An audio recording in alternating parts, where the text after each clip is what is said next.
আসলে কি করলে তুমি বুঝবা যে আসলে আমি তোমাকে অনেক ভালোবাসি।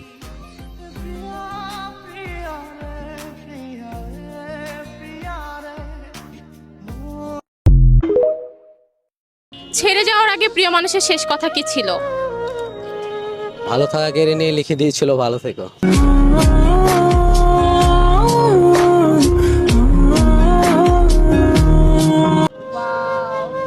কি পরিমাণ লাকি সেই মেয়েটা, মানে মানি ব্যাগে তার ছবি নিয়ে ঘুরতেছে। ছেড়ে যাওয়ার আগে প্রিয় মানুষের শেষ কথা কি ছিল?